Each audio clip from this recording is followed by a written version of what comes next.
नमस्कार साथियों, Kalyani IAS academy के डिजिटल प्लेटफॉर्म पर आपका हार्दिक स्वागत है। इस लेक्चर में हम खाद्य प्रसंस्करण या फूड प्रोसेसिंग को बहुत ही अच्छे से पढ़ेंगे एवं समझेंगे। तो शुरू करते हैं। देखिए, खाद्य प्रसंस्करण से तात्पर्य खाद्य पदार्थों के विनिर्माण संरक्षण की उस तकनीक से है जिससे खाद्य पदार्थों की जीवन क्षमता को बढ़ाया जा सकता है, अर्थात भोज्य पदार्थों की सेल्फ लाइफ को बढ़ा सकते हैं। भोज्य पदार्थों की गुणवत्ता में वृद्धि की जा सकती है, अर्थात भोज्य पदार्थों की पोषकता को बढ़ाया जा सकता है। भोज्य पदार्थों को सुरुचिकर बनाया जा सकता है, साथ ही साथ भोज्य पदार्थों को उस स्थिति में लाया जा सकता है ताकि उनको त्वरित रूप से ग्रहण किया जा सके।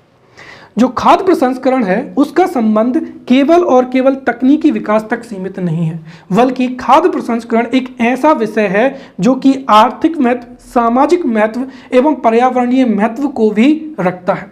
उदाहरण के लिए अगर हम समझे तो यदि किसी देश में खाद्य प्रसंस्करण तकनीक उन्नत है, राइट, और खाद्य प्रसंस्करण अगर तकनीक उन्नत है तो उससे आर्थिक दृष्टि से भी कई लाभ होते हैं। आर्थिक दृष्टि से अगर हम समझें तो हमारा देश चूंकि क्या है, कृषि प्रधान देश है।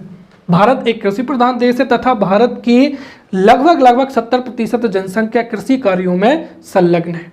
भारत में वर्तमान समय में आधुनिक आगतों को अर्थात मशीनरी को, उन्नत बीजों को, उर्वरकों का प्रयोग किया जा रहा है। उसके बावजूद किसानों की आय में बढ़ोतरी नहीं हो रही है। उसका कारण क्या है कि किसान जो भी उत्पादित करते हैं उसको उसी रूप में बाजार में बेच देते हैं जिससे उनको कम आमदनी प्राप्त होती है। परंतु यदि खाद्य प्रसंस्करण के माध्यम से प्रसंस्कृत पदार्थों को बाजार में बेचा जाए तो उससे किसानों की आय में क्या हो सकती है, बढ़ोतरी हो सकती है। और आप समझिए, किसान हमारे देश की जनसंख्या का एक बहुत बड़ा भाग है, राइट। और यदि किसानों की आय में बढ़ोतरी होती है तो हमारे देश में किसानों से संबंधित जैसे ऋणग्रस्तता की समस्या हो जाएगी, या हमारे देश में जो मांग की कमी है, इन समस्याओं से भी निपटा जा सकता है। साथ ही साथ भारतीय बाजार, वर्तमान समय में भारतीय बाजारों में विदेशी प्रसंस्कृत खाद्य पदार्थों की भरमार है, चाहे वो सॉफ्ट ड्रिंक हो या पैकेज्ड फूड हो या फिर चिप्स, कुरकुरे इत्यादि। ये बाजार में बड़ी मात्रा में बेचे जाते हैं और इनमें से अधिकांश भोज्य पदार्थों को विदेशों से आयात किया जा सकता है। यदि हमारे देश में फूड प्रसंस्करण तकनीक का विकास होता है तो उससे हम आयात को कम कर सकते हैं और निर्यात को बढ़ा सकते हैं, क्योंकि भारत में कृषि उत्पादों की कमी नहीं है। कमी किसकी है? खाद्य प्रसंस्करण की। यदि खाद्य प्रसंस्करण को बढ़ावा मिलेगा तो उससे कई हम जो प्रोसेस्ड फूड है उसको हम निर्यात कर सकते हैं। साथ ही साथ भारत एक बड़ा बाजार है और इस बाजार में यदि भारतीय प्रसंस्कृत खाद्य पदार्थों को यदि बेचना है तो उसके लिए उद्योगों की स्थापना होगी, अर्थात यदि खाद्य प्रसंस्करण को बढ़ावा मिलता है तो उससे औद्योगिकरण को भी बढ़ावा मिलेगा और औद्योगिकरण को बढ़ावा मिलने से एक ओर जहां पर जीडीपी में विकास होगा तो वहीं दूसरी ओर रोजगार में भी क्या होगी, बढ़ोतरी होगी। और रोजगार में बढ़ोतरी होगी और जीडीपी में बढ़ोतरी होगी तो यह देश के आर्थिक विकास के हित में ही है। वहीं दूसरी ओर खाद्य प्रसंस्करण का सामाजिक महत्व भी है। सामाजिक दृष्टि से अगर हम देखें तो भारत में स्वास्थ्य की स्थिति अच्छी नहीं है। साथ ही साथ भारत में कुपोषण, एनीमिया की जैसी समस्या पूरे भारतवर्ष में है। भारतवर्ष में सभी प्रकार के खाद्य पदार्थ उपलब्ध हैं, परंतु भारत में फिर भी कुपोषण की समस्या क्या है, बनी हुई है। उसका कारण क्या है कि जो भी कृषि उत्पाद बाजारों में बिकते हैं उनको उसी रूप में ग्रहण कर लिया जाता है और वो कृषि उत्पादों में पोषकता की कमी होती है। साथ ही साथ उनमें कई ऐसे सूक्ष्म जीव होते हैं जो कि स्वास्थ्य पर नकारात्मक प्रभाव डालते हैं। परंतु यदि खाद्य प्रसंस्करण को बढ़ावा दिया जाए तो उससे उन्नत एवं स्वास्थ्यवर्धक भोज्य पदार्थों की उपस्थिति को बढ़ावा मिलेगा, जिससे कुपोषण की समस्या से भी लड़ा जा सकता है। कुपोषण की समस्या अगर हल होती है और साथ ही साथ अगर स्वास्थ्यवर्धक या हम ये कहें कि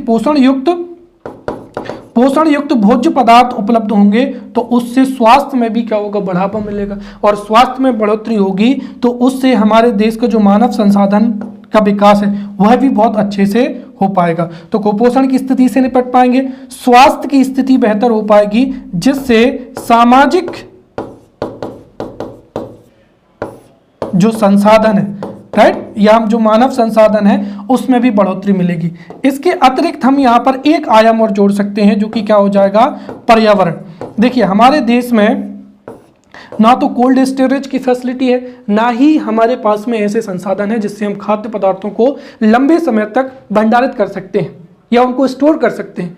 यदि खाद्य प्रसंस्करण की तकनीक विकसित होती है तो उससे हम भोज्य पदार्थों को लंबे समय तक के लिए भंडारित कर सकते हैं, जिससे अनाज के सड़ने गड़ने की या फूड पॉइजनिंग की, और फूड पॉइजनिंग से जो प्रदूषण होता है, राइट, उस समस्या से भी क्या होता है, निपटा जा सकता है, राइट। तो पर्यावरणीय दृष्टि से भी जो खाद्य प्रसंस्करण है वह महत्वपूर्ण हो जाता है। इस तरीके से खाद्य प्रसंस्करण एक व्यापक विषय है, राइट, जिसका हमने यहाँ पर संक्षिप्त में समझ लिया है। अब इसके तकनीकी आयाम क्या है उनको हम क्रम से एक एक करके समझते हैं, राइट। तो खाद्य प्रसंस्करण क्या होता है, मैंने अभी बताया कि खाद्य प्रसंस्करण भोज्य पदार्थों के विनिर्माण संरक्षण की वह तकनीक है जिससे भोज्य पदार्थों की जीवन क्षमता या सेल्फ लाइफ को बढ़ा सकते हैं। इससे भोज्य पदार्थों की गुणवत्ता अर्थात उनकी पोषकता में बढ़ोतरी की जा सकती है, साथ ही साथ उनको स्वरुचिकर बनाया जा सकता है और भोज्य पदार्थों को उस स्थिति में लाया जा सकता है जिससे उनको त्वरित रूप में ग्रहण किया जा सके। अब ऐसे उद्योग जो कि खाद्य प्रसंस्करण से संबंधित होते हैं, अर्थात ऐसे उद्योग जो कच्चे उत्पाद या रॉ फूड प्रोडक्ट को रेडीमेड जो फूड प्रोडक्ट हैं उनमें परिवर्तित कर देते हैं या खाद्य पदार्थों को किसी दूसरे रूप में परिवर्तित कर देते हैं, उन उद्योगों को ही क्या कहा जाता है, खाद्य प्रसंस्करण उद्योग कहा जाता है। क्लियर। अब खाद्य प्रसंस्करण में कौन कौन सी तकनीकी आयाम होते हैं उनको समझने से पहले हम यहाँ पर खाद्य पदार्थों को बेहतर तरीके से समझ लेते हैं, ताकि आपको जो फूड प्रोसेसिंग इंडस्ट्री है या फूड प्रोसेसिंग जो टेक्नोलॉजी है वो आपको अच्छे से समझ में आ जाए। तो देखिए, जो पदार्थों को हम भोजन के रूप में ग्रहण करते हैं उनको हम मुख्य रूप से इन 3 वर्गों में विभाजित कर सकते हैं। सबसे पहला क्या हो जाएगा, विकार्य खाद्य पदार्थ। ऐसे खाद्य पदार्थ जो 1 या 2 दिन में ही खराब हो जाते हैं उनको विकार्य खाद्य पदार्थ कहते हैं। और इस टॉपिक से यहीं से या इसी तरीके से एमसीक्यूज पूछे जा सकते हैं, राइट। तो एमसीक्यूज की दृष्टि से भी जो है जिस तरीके की जो फैक्चुअल जानकारी है वो भी आपको याद रखते जाना है, राइट। तो विकार्य खाद्य पदार्थ ऐसे पदार्थ होते हैं जिनकी सेल्फ लाइफ 1 या 2 दिन होती है या जो 1 या 2 दिन में ही खराब हो जाते हैं, जैसे दूध है, दही है, मछली है या मांस है। यदि इनका सेवन 1-2 दिन में ना किया जाए तो ये 1 या 2 दिन के बाद में खराब हो जाते हैं और इनको ही विकार्य खाद्य पदार्थ कहा जाता है। फिर दूसरा हो जाएगा अर्ध विकार्य खाद्य पदार्थ। ऐसे खाद्य पदार्थ जो 1-2 सप्ताह तक सही सलामत रहते हैं, परंतु 1 या 2 सप्ताह के पश्चात ये खराब होना शुरू हो जाते हैं, उनको अर्धविकार्य खाद्य पदार्थ कहते हैं। और अर्धविकार्य खाद्य पदार्थों में मुख्य रूप से क्या आती हैं, फल एवं सब्जियां आती हैं, राइट। कई फलों एवं सब्जियों की जो अधिकतम सेल्फ लाइफ होती है वो 1 वीक या 2 वीक तक होती है। 2 वीक के बाद में जो फल एवं सब्जियां हैं वो पूरी तरीके से क्या होते हैं, खराब हो जाते हैं। वहीं ऐसी फसलें जिनका तना रूपांतरित होता है, जैसे अगर हम देखें तो प्याज है एवं आलू, राइट। तो आलू एवं प्याज ये रूपांतरित तने के उदाहरण हैं और प्याज एवं आलू इनकी सेल्फ लाइफ अन्य सब्जियों की तुलना में अधिक होती है, अर्थात ये 2 से 4 सप्ताह तक खराब नहीं होते हैं। तो यहाँ पर दूध एवं दही की सेल्फ लाइफ जो है 1 या 2 दिन होती है, अर्थात ये 1-2 दिन में खराब हो जाते हैं, जिनको विकार्य खाद्य पदार्थ कहते हैं। फिर फल एवं सब्जियां अर्ध विकार्य खाद्य पदार्थों में आती हैं, जिनकी सेल्फ लाइफ 1 से 2 सप्ताह तक होती है और रूपांतरित तने वाली जो जितनी भी सब्जियां हैं जैसे प्याज है, आलू है, इनकी सेल्फ लाइफ 2 से 4 जो है सप्ताह होती है। फिर तीसरे हो जाते हैं अविकार्य खाद्य पदार्थ। ऐसे खाद्य पदार्थ जिनकी सेल्फ लाइफ या जीवन क्षमता अधिक होती है और जो सामान्यतः 1 वर्ष तक खराब नहीं होते हैं यदि उनको विशेष तापमान पर भंडारित किया जाए। उदाहरण के लिए अनाज जैसे चावल एवं गेहूं, यदि इनका भंडारण अच्छा हो तो 1 साल तक जो है सुरक्षित अवस्था में रह सकते हैं। वहीं दालें एवं तिलहन, तो ये सभी अविकार्य खाद्य पदार्थ में सम्मिलित होते हैं। राइट, अब खाद्य प्रसंस्करण को हम समझ चुके हैं। तो खाद्य प्रसंस्करण किया कैसे जाता है? राइट, जो जितने भी भोज्य पदार्थ हैं यदि उनकी गुणवत्ता को बढ़ाए या फिर उनको लंबे समय तक सुरक्षित करें, अर्थात उनके सेल्फ लाइफ को बढ़ाएं या उनको सुरुचिकर बनाएं, इसके लिए कौन कौन सी तकनीक इस्तेमाल में होती हैं? तो खाद्य पदार्थों को नष्ट होने के लिए या भोज्य पदार्थों को प्रसंस्कृत करने के लिए निम्न तरीके की जो विधियां हैं अपनाई जाती हैं। सबसे पहला क्या हो जाएगा? ऊष्मा का अनुप्रयोग हो जाएगा, अर्थात यदि भोज्य पदार्थों को ऊष्मा दी जाए या उनको धूप में सुखाया जाए तो उनकी सेल्फ लाइफ में बढ़ोतरी हो सकती है। या फिर भोज्य पदार्थों से जल को हटा दिया जाए। यहाँ पर जल को हटाने से तात्पर्य क्या हो जाएगा? नमी हो जाएगा। कई अनाज एवं सब्जियां हैं, अगर हम उनको नमी की अवस्था में रखते हैं तो वह जल्दी खराब हो जाती हैं, परंतु यदि निर्जलीकरण कर दें या उनकी नमी को हटा दें या जल को हटा दें तब भी उनकी सेल्फ लाइफ में बढ़ोतरी होती है। साथ ही साथ भंडारण के समय ताप को कम कर दिया जाए। अब यहाँ पर जो जितनी भी फल एवं सब्जियां हैं उनके लिए आपने सुना होगा कि कोल्ड स्टोरेज, राइट, या जिनको शीत भंडारित गृह कहा जाता है, यदि फल एवं सब्जियों को हम निम्न तापमान पर रखते हैं तो उनको जो है लंबे समय तक के लिए भंडारित किया जा सकता है। राइट, जैसे उदाहरण के लिए प्याज। अब आपने देखा होगा कि जब प्याज की आवक होती है या प्याज का उत्पादन होता है तो प्याज के रेट बहुत ही ज़्यादा कम हो जाते हैं, परंतु यदि उनको कोल्ड स्टोरेज में स्टोर किया जा सके तो प्याज को लंबे समय तक के लिए हम संरक्षित कर सकते हैं। या फिर भोज्य पदार्थों का पीएच मान कम कर दिया जाए। साथ ही साथ ऑक्सीजन एवं कार्बन डाइऑक्साइड की जो उपलब्धता है उस पर नियंत्रण कर सके। तो यहां से भी एमसीक्यूज बन सकता है कि निम्नलिखित में से किस प्रकार से भोज्य पदार्थों का संस्करण किया जाता है या खाद्य पदार्थों का संस्करण होता है। तो प्रसंस्करण की या खाद्य पदार्थों के संसाधन की ये विधियां होती हैं: ऊष्मा का अनुप्रयोग करना, जल को हटा देना, भंडारण के समय पे ताप कम रखना, पीएच मान कम करना, ऑक्सीजन एवं कार्बन डाइऑक्साइड की उपलब्धता पर नियंत्रण करना। और सामान्यतः इन विधियों से उनकी जो है सेल्फ लाइफ में क्या होती है? बढ़ोतरी हो जाती है। अब प्रसंस्कृत जो भोज्य पदार्थ होते हैं उनको भी वर्गीकृत किया जा सकता है।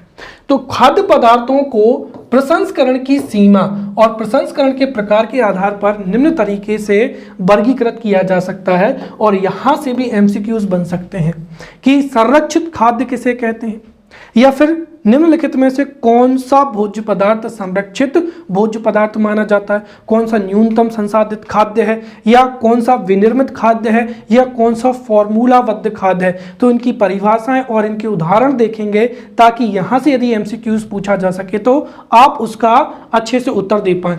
तो सबसे पहले अगर हम देखें तो न्यूनतम संसाधित खाद्य, देखिए इसमें लिखा ही है न्यूनतम संसाधित, संसाधित मतलब प्रसंस्कृत भी कह सकते हैं। राइट, तो न्यूनतम संसाधित खाद्य ऐसे खाद्य होते हैं जिनका कम से कम संसाधन या कम से कम जिनका प्रसंस्करण किया जाता है, अर्थात इन पदार्थों की गुणवत्ता जो मूल गुणवत्ता है वो इनकी मूल गुणवत्ता बनी रहती है। तो न्यूनतम संसाधित खाद्य ऐसे खाद्य होते हैं जिनकी गुणवत्ता बनी रहती है और इसके लिए हम भोज्य पदार्थों को साफ कर देते हैं ताकि उनको अच्छे से ग्रहण किया जा सके। या फिर कई भोज्य पदार्थों में से जो पत्ते होते हैं या फिर जो खाद्य अवयव होते हैं उनको हम हटा सकते हैं, या भोज्य पदार्थों को छीला जा सकता है। राइट, उनको छोटे छोटे टुकड़ों में काटा जा सकता है, या फिर निम्न ताप पर उनका भंडारण किया जा सकता है। तो ऐसे जो भोज्य पदार्थ होते हैं उनको न्यूनतम संसाधित खाद्य कहते हैं और इनकी गुणवत्ता वही की वही रहती है। दूसरा हो जाएगा संरक्षित खाद्य। संरक्षित खाद्य ऐसे खाद्य पदार्थ होते हैं जिनमें कई विधियों के माध्यम से कई विधियों के माध्यम से जिनकी सेल्फ लाइफ में बढ़ोतरी की जाती है। इनके गुणों में अधिक परिवर्तन नहीं होता है, राइट। तो इनके गुणों में भी अधिक परिवर्तन नहीं होता है। जैसे क्या हो जाएगा, मटर, यदि मटर को हम फ्रीजर में रख दें तो हिमशीतित जो मटर है या हिमशीतित सब्जियां हो जाएंगी, निर्जलित मटर हो जाएगा, निर्जलित सब्जियां, और डिब्बाबंद जो फल होते हैं वो संरक्षित खाद्य में आते हैं। फिर तीसरा हो जाएगा विनिर्मित खाद्य। अब यहां पर आप अंतर समझते जाए कि विनिर्मित खाद्य और संरक्षित खाद्य में क्या अंतर होता है। संरक्षित खाद्य में खाद्य पदार्थों की सेल्फ लाइफ को हम बढ़ा सकते हैं, परंतु इनके खाद्य पदार्थों के गुणों में परिवर्तन नहीं होता है। वहीं अगर हम बात करें विनिर्मित खाद्य की, तो विनिर्मित खाद्य में ऐसी विधियों को अपनाया जाता है जिससे खाद्य पदार्थों के मूल गुण काफी क्या होते हैं, कम हो जाते हैं या समाप्त हो जाते हैं। तो विनिर्मित खाद्य में भोज्य पदार्थों के जो मूल गुण होते हैं, राइट, मूल जो गुण है ये क्या होते हैं, या तो न्यूनतम हो जाते हैं या समाप्त हो जाते हैं, और इनके लिए कई विधियों के माध्यम से भोज्य पदार्थों को दूसरे रूपों में परिवर्तित किया जाता है। उदाहरण के लिए नमक, शक्कर या तेल या रासायनिक संरक्षकों का प्रयोग करके भोज्य पदार्थों को विनिर्मित किया जाता है। जैसे अचार है, राइट, जैम है, मुरब्बा है, शरबत है, पापड़ है या बड़ी है। अब जितने भी यहाँ पर खाद्य पदार्थ हैं, इनके जैसे अगर हम बात करते हैं शरबत की या पापड़ की, तो पापड़ है वो मूंग से बनते हैं, शरबत या मुरब्बा अलग अलग फलों से बनते हैं, राइट। तो इसमें जो भी फल हैं या जो भी फूड इंग्रेडिएंट्स होते हैं, उनके जो मूल गुण होते हैं वो समाप्त हो जाते हैं या न्यूनतम हो जाते हैं। उनको विभिन्न संघटक जैसे नमक, शक्कर या फिर रासायनिक संरक्षकों की उपयोग करके उनको विनिर्मित खाद्य में परिवर्तित किया जाता है। तो अचार, जैम, मुरब्बा ये सब विनिर्मित खाद्य में आते हैं। फिर अगला हो जाएगा फार्मूलाबद्ध खाद्य। तो फार्मूलाबद्ध खाद्य ऐसे खाद्य पदार्थ होते हैं जिनमें विभिन्न संगठकों को मिलाकर और संसाधित करके तैयार करते हैं, और इसमें जो विभिन्न खाद्य पदार्थ होते हैं उनका निश्चित संयोजन होता है, राइट। तो जब विभिन्न संगठनों को निश्चित संयोजन में मिलाकर या संसाधित करके जो तैयार होते हैं उनको ही फार्मूलाबद्ध खाद्य कहते हैं, राइट। जैसे क्या हो जाएगा, डबल रोटी हो जाएगा या बिस्कुट हो जाएगा, आइसक्रीम हो जाएगा, केक हो जाएगा, कुल्फी हो जाएगा, राइट। तो केक, कुल्फी, आइसक्रीम ये फार्मूलाबद्ध खाद्य होते हैं, अर्थात इनमें विभिन्न जो खाद्य संगठक होते हैं उनको निश्चित अनुपात में मिलाया जाता है और निश्चित अनुपात में संसाधित करके इनको तैयार करते हैं। वहीं अचार, जैम या मुरब्बा ये कैसे हैं, विनिर्मित खाद्य हैं।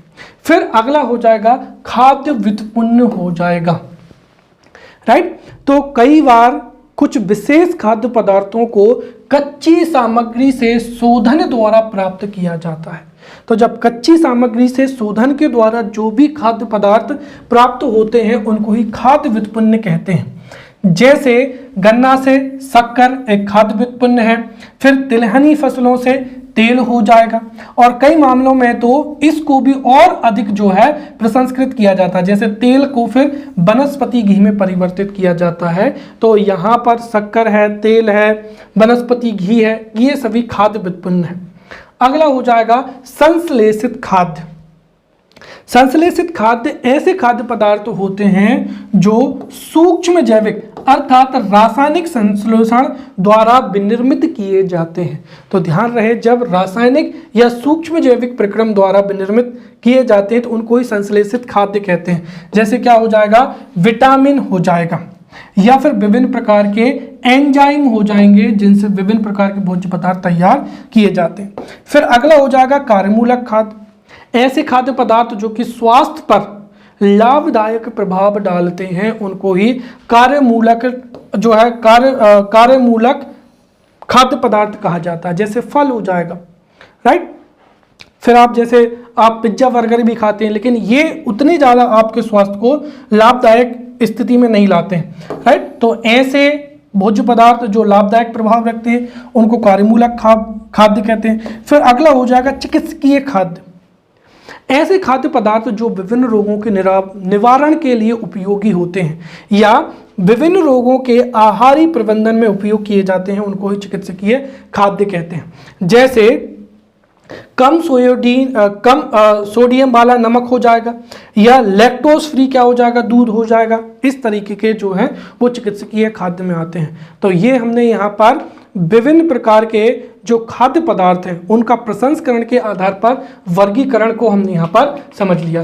अब हम यहाँ पर खाद्य पदार्थों के उद्देश्यों को समझते हैं। तो खाद्य पदार्थ के 4 मुख्य उद्देश्य हैं, और वो कौन कौन से हैं? तो देखिए, खाद्य प्रसंस्करण के उद्देश्यों में सबसे पहला हो जाएगा खाद्य पदार्थों की समयावधि में या सेल्फ लाइफ में वृद्धि करना, ताकि उनको लंबे समय तक जो है प्रयोग में लाया जा सके। जैसे अगर आप इकट्ठी सब्जी ले लेंगे और यदि उस सब्जी का आप सेवन नहीं कर पाए तो वो खराब हो जाएगी, परंतु यदि प्रसंस्करण के द्वारा अगर हम समयावधि में या सेल्फ लाइफ में बढ़ोतरी कर दें तो हम आने वाले में दिनों में उसको कंज्यूम कर सकते हैं। तो खाद्य प्रसंस्करण का पहला उद्देश्य क्या है?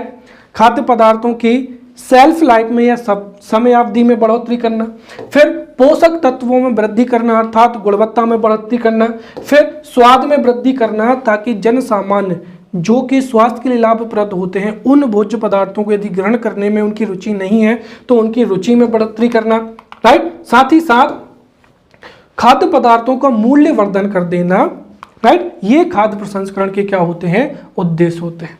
अब खाद्य प्रसंस्करण के हम यहाँ पर प्रकार को समझते हैं। तो खाद्य प्रसंस्करण के मुख्य रूप से हम 2 तरीके से खाद्य प्रसंस्करण को वर्गीकृत कर सकते हैं। तो खाद्य प्रसंस्करण के मुख्य रूप से खाद्य प्रसंस्करण को 2 प्रकार से वर्गीकृत कर सकते हैं। एक तो क्या हो जाएगा? विनिर्माण हो जाएगा, और दूसरा हो जाएगा मूल्यवर्धन। यहाँ पर विनिर्माण से तात्पर्य क्या होता है कि हमने अभी समझा था कि जब भोज्य पदार्थों के मूल गुण समाप्त करके उससे कोई दूसरा पदार्थ बनाया जाए, अर्थात जब भोज्य पदार्थों के स्वरूप में परिवर्तन किया जाए तो उसको ही विनिर्मित भोज्य पदार्थ कहा जाता है, राइट। वहीं दूसरा क्या हो जाएगा? मूल्यवर्धन हो जाएगा, अर्थात भोज्य पदार्थों के हम स्वरूप में परिवर्तन नहीं ला रहे, केवल और केवल उसमें ऐसी विधियों का प्रयोग कर रहे हैं जिससे मूल्यवर्धन हो रहा है, और इससे बाजार मूल्य जो है उनका बढ़ जाता है, राइट। और साथ ही साथ उनकी समयावधि में भी क्या होती है? वृद्धि होती है। जैसे हम भोज्य पदार्थों को जब कोल्ड स्टोरेज में संरक्षित करेंगे तो उससे उनकी सेल्फ लाइफ में बढ़ोतरी हो जाएगी, राइट। या फिर अगर हम भोज्य पदार्थों को छांट दें, छोटे छोटे टुकड़ों में काट दें या उनको साफ कर दें, तब भी उनकी क्या हो जाएगी? मूल्य वृद्धि हो जाएगी। तो खाद्य प्रसंस्करण में खाद्य पदार्थों का मूल्यवर्धन किया जाता है, राइट। और मूल्यवर्धन में या तो उनकी सेल्फ लाइफ को बढ़ाया जाता है या फिर उनमें से जो भी सूक्ष्म जीव हैं या जो भी अखाद्य पदार्थ हैं उनको अलग कर दिया जाता है और उनको अच्छे स्वरूप में लाया जाता है। तो वहीं विनिर्माण में क्या करते हैं? जो भोज्य पदार्थ होते हैं उनको कई विधियों से दूसरे रूप में जो है दूसरे रूप में या दूसरे स्वरूप में परिवर्तित किया जाता है। जैसे उदाहरण के तौर पर अगर हम देखें तो यहाँ पर जो तिलहनी फसलें हैं, राइट, तिलहनी जो फसलें हो जाएंगी, राइट, उनसे हमने क्या बना दिया? तेल बना दिया। तो तेल यहाँ पर क्या होगा? एक विनिर्मित खाद्य पदार्थ होगा। अब खाद्य प्रसंस्करण के प्रमुख क्षेत्रों को समझते हैं कि खाद्य प्रसंस्करण से हम किन किन भोज्य पदार्थों का प्रसंस्करण कर सकते हैं। तो खाद्य प्रसंस्करण की तकनीक के माध्यम से फल एवं सब्जियों की न केवल सेल्फ लाइफ में बढ़ोतरी की जा सकती है बल्कि पोषकता को भी बढ़ाया जा सकता है। साथ ही साथ दुग्ध एवं जो जितने भी दुग्ध उत्पाद हैं या डेयरी प्रोडक्ट हैं उनको हम बढ़ावा दे सकते हैं। फिर मांस एवं पोल्ट्री हो जाएगा, फिर अनाज का प्रसंस्करण हो जाएगा, उपभोक्ता विभिन्न उपभोक्ता की आवश्यकता वाले पदार्थ हो जाएंगे। तो ये खाद्य प्रसंस्करण के प्रमुख क्षेत्रों में सम्मिलित होते हैं। अब हम समझते हैं कि खाद्य प्रसंस्करण तकनीक का विकास कैसे हुआ या खाद्य प्रसंस्करण का जीवन काल में, या हम एक तरीके से कहें कि कालानुक्रम में कैसे खाद्य प्रसंस्करण अस्तित्व में आया, उसको हम यहाँ पर समझते हैं, राइट। तो खाद्य प्रसंस्करण का प्रागैतिहासिक काल में भी या प्राचीन काल में भी खाद्य प्रसंस्करण का जो है उपयोग किया जाता था, परंतु प्रागैतिहासिक काल में खाद्य प्रसंस्करण की आधुनिक तकनीक नहीं थी।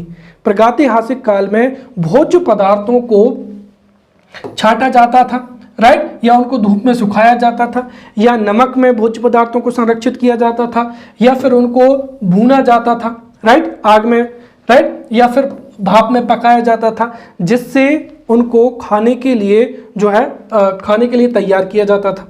वहीं प्राचीन काल में योद्धाओं जो कि युद्ध लड़ते थे, साथ ही साथ नाविक जो कि नाव से जब एक जगह से दूसरी जगह पे जाते थे तो उसमें लंबा समय लगता था। अब जो नाव है उसमें तो हम ज़्यादा से ज़्यादा भोज्य पदार्थों को ले जा नहीं सकते, इसीलिए नमक परिरक्षण के जो जितने भी भोज्य पदार्थ होते थे उनका प्रयोग योद्धाओं और नाविकों के आहार के लिए प्रयोग में लाया जाता था। ये प्रसंस्करण प्राचीन काल में प्रचलित था। तो वहीं आधुनिक रूप में भी इसी तरीके से खाद्य प्रसंस्करण का विकास हुआ। 19वीं या 20वीं सदी में भी सेना की ज़रूरतों को पूरा करने के लिए, सेना जब एक जगह से दूसरी जगह लड़ने जाती है तो वो अपने साथ में न्यूनतम भोज्य पदार्थों को कैरी करती है ताकि अधिक से अधिक सैनिकों को भोज्य पदार्थ दिए जा सकें। तो सेना की ज़रूरतों को पूरा करने के लिए खाद्य प्रसंस्करण का विकास हुआ। और इसमें जो सबसे पहला नाम आता है जो कि एग्जाम में पूछा ही जाएगा, एपर्ट निकोलस। एपर्ट निकोलस ने ही डिब्बों में बंद भोज्य पदार्थों को विकसित किया था। अर्थात निकोलस जो एपर्ट निकोलस थे, इन्होंने ही वैक्यूम बॉटलिंग तकनीक का विकास किया था और इस वैक्यूम बॉटलिंग तकनीक के माध्यम से ही भोज्य पदार्थों को डिब्बे में बंद करके जो है लंबे समय तक उनका परिवहन भी संभव था और उनको लंबे समय तक के लिए जो है भंडारित भी किया जा सकता था। अर्थात हम कह सकते हैं कि जो खाद्य प्रसंस्करण तकनीक है उसमें एपर्ट निकोलस का महत्व बहुत ही ज़्यादा है। तो 1809 में एपर्ट निकोलस ने ही सबसे पहले वैक्यूम बॉटलिंग तकनीक का आविष्कार किया था। उसके बाद में 1862 में लुई पास्चर ने पाश्चरीकरण की क्या की थी, शुरुआत की थी। और पाश्चरीकरण वह विधि होती है जिससे सूक्ष्म जैविक परिरक्षण किया जा सकता है। तो ये दो फैक्ट आप याद रखेंगे। 1809 में एप्पल निकोलस ने जो है वैक्यूम बॉटलिंग तकनीक का आविष्कार किया था और इससे फ्रांसीसी फौज के आहार की आपूर्ति के लिए यह विकास किया गया था। और लुईस पास्चर ने पाश्चरीकरण की खोज की थी 1862 में। अब खाद्य प्रसंस्करण के हम प्रकारों को समझते हैं कि खाद्य प्रसंस्करण कितने तरीके से किया जा सकता है। तो खाद्य प्रसंस्करण के मुख्य रूप से 3 स्तर होते हैं। तो खाद्य प्रसंस्करण या हम कह सकते हैं कि प्राथमिक खाद्य प्रसंस्करण, द्वितीयक खाद्य प्रसंस्करण और तृतीयक खाद्य प्रसंस्करण। प्राथमिक, द्वितीयक एवं तृतीयक प्रसंस्करण में क्या अंतर होता है उसको समझते हैं। प्राथमिक प्रसंस्करण वह प्रसंस्करण होता है जिसमें भोज्य पदार्थों के मूल गुण समाहित होते हैं, अर्थात उसके भौतिक रूप में परिवर्तन नहीं होता है। इसमें भोज्य पदार्थों की सफाई की जा सकती है, राइट, धूल मिट्टी कंकड़ पत्थर हटाए जाते हैं, छटाई की जा सकती है या उनकी पैकेजिंग की जा सकती है। और इसके लिए जो कटाई है वो मशीनों द्वारा भी हो सकती है या मानव द्वारा भी हो सकती है, या फिर इसमें परिवहन भी सम्मिलित होता है, साथ ही साथ बुआई भी सम्मिलित होती है। तो प्राथमिक प्रसंस्करण में बुआई, कटाई और परिवहन ये 3 आयाम जो है सम्मिलित होते हैं। तो वहीं द्वितीयक प्रसंस्करण वह प्रसंस्करण होता है जिसमें भोज्य पदार्थों के भौतिक स्वरूप में परिवर्तन लाया जाता है, अर्थात उद्योगों के माध्यम से भोज्य पदार्थों को तैयार किया जाता है। जैसे तिलहनी फसलों से तेल निकाला जाएगा, गन्ने के द्वारा शक्कर का उत्पादन हो जाएगा। तो वहीं तृतीयक प्रसंस्करण वह प्रसंस्करण होता है जिसमें भौतिक परिवर्तन भी होता है, साथ ही साथ भोज्य पदार्थों का मूल्य संवर्धन भी होता है। तो तृतीयक प्रसंस्करण में भौतिक स्वरूप में परिवर्तन के साथ साथ वैल्यू एडिशन भी होता है, राइट, और इससे जो फाइनल प्रोडक्ट है या रेडी टू ईट प्रोडक्ट है उसका निर्माण किया जाता है। और तृतीय प्रसंस्करण में ही मार्केटिंग भी सम्मिलित होती है, राइट, मार्केटिंग के माध्यम से ही उपभोक्ता तक जो विनिर्मित खाद्य पदार्थ हैं उनको पहुंचाया जाता है। अब परीक्षा की दृष्टि से आप 3-4 चीजें जो है याद रख सकते हैं। तो प्राथमिक खाद्य प्रसंस्करण क्या होता है? प्राथमिक खाद्य प्रसंस्करण वैसा प्रसंस्करण होता है जिसमें भौतिक स्वरूप में परिवर्तन नहीं होता है, इसमें मूल आवर्धन में भी अधिक परिवर्तन नहीं होता है, इसमें भोज्य पदार्थों की छटाई है, सफाई है या पैकेजिंग आदि सम्मिलित होती है। तो वहीं द्वितीयक या माध्यमिक खाद्य प्रसंस्करण वह प्रसंस्करण होता है जिसमें कच्चे या रॉ कृषि या पशु उत्पादों को इस प्रकार से तैयार किया जाता है कि उनकी भौतिक विशेषताओं में परिवर्तन हो जाता है। और द्वितीयक या माध्यमिक खाद्य प्रसंस्करण में भौतिक एवं रासायनिक दोनों क्रियाएं सम्मिलित होती हैं और इसमें चूंकि मानव तथा मशीनों का दोनों का प्रयोग होता है, इसीलिए मूल आवर्धन भी क्या होता है, उच्च होता है।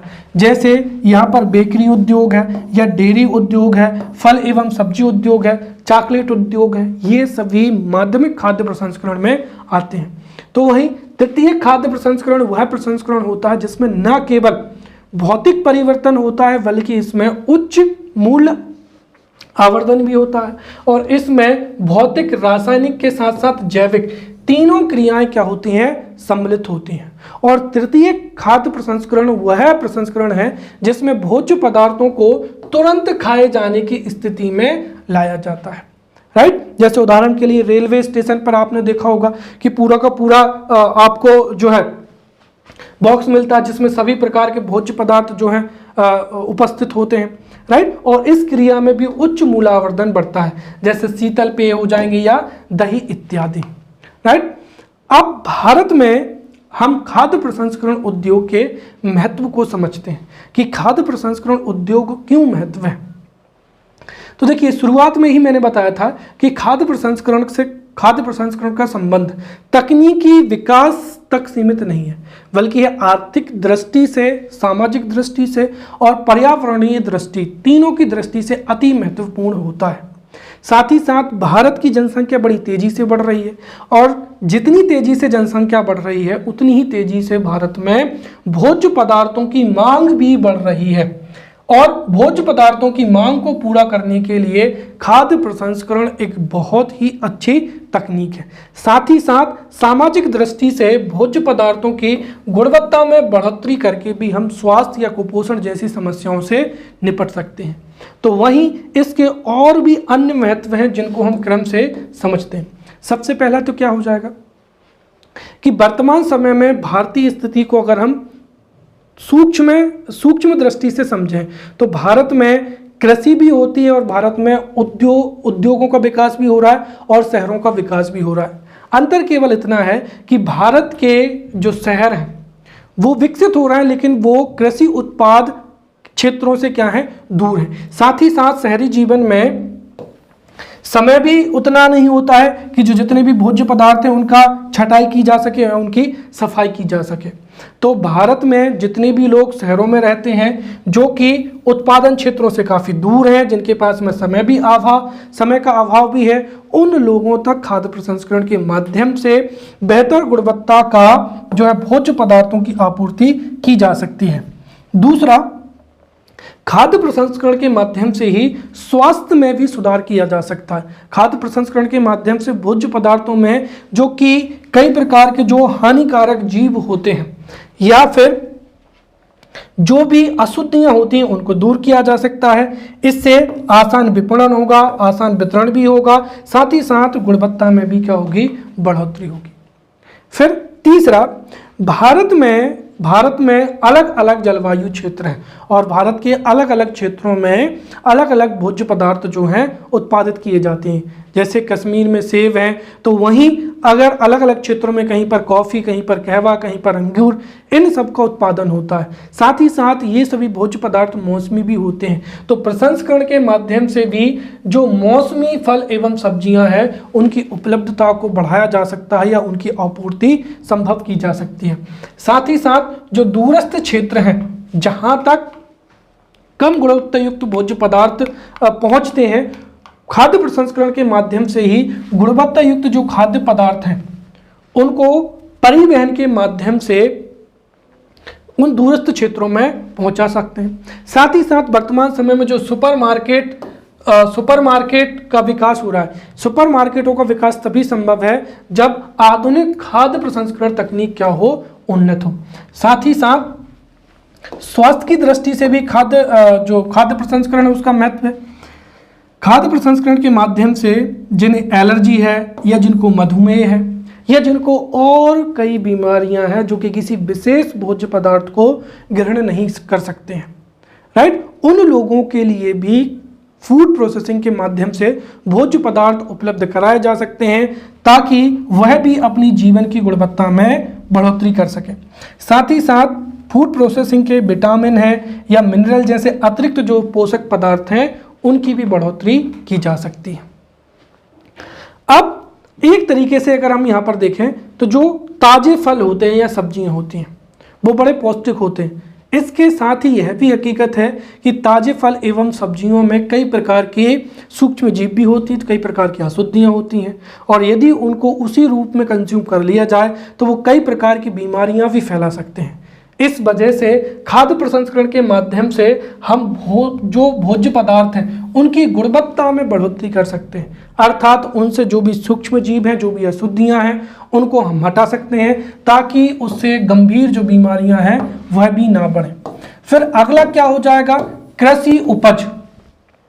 देखिए, खाद्य प्रसंस्करण यदि विकसित होता है तो उससे बाजार में नए नए कृषि प्रोडक्ट्स की मांग होगी और यदि कृषि प्रोडक्ट की मांग होगी तो उससे कृषि उपज को भी बढ़ावा मिलेगा। अगर वर्तमान समय में देखें तो हमारे देश में धान है या गेहूं की फसल को बढ़ावा दिया जा रहा है। क्यों? क्योंकि सरकार उनको ही एमएसपी रेट पर खरीद रही है। अन्य फसलें एवं कृषि उत्पादों को अगर किसान प्रोड्यूस भी करता है तो वह अच्छे दाम पर उनको बाजारों में नहीं बेच पाता है। इस वजह से जहां पर भी किसान को फायदा दिखता है वह उसी फसल को उत्पादित करता है। यदि फूड प्रोसेसिंग इंडस्ट्रीज डेवलप होती हैं तो जो स्थानीय प्रोडक्ट हैं, लोकल फूड प्रोडक्ट हैं, उनकी डिमांड बढ़ेगी जिससे कृषि उपज बढ़ेगी। साथ ही साथ नए नए रोजगारों का सृजन भी होगा, आय में बढ़ोतरी होगी तो उससे हमारे देश की अधिकांश जनसंख्या के जीवन स्तर में भी क्या होगी, बढ़ोतरी होगी। साथ ही साथ जिन फूड प्रोडक्ट को वर्तमान समय में हम इंपोर्ट कर रहे हैं उस इंपोर्ट को हम सब्स्टिट्यूट कर सकते हैं। साथ ही साथ बेहतर फूड प्रोडक्ट जो है प्रोसेस कर सकते हैं जिससे निर्यात को भी बढ़ावा मिल सकता है। साथ ही साथ मूल्यवर्धन से जो है भारतीय लोगों की आय में भी बढ़ोतरी हो सकती है। तो ये हमने यहाँ पर फूड प्रसंस्करण से संबंधित कई आयामों पर बहुत ही अच्छे से चर्चा की। अगले लेक्चर में मिलते हैं, तब तक के लिए धन्यवाद।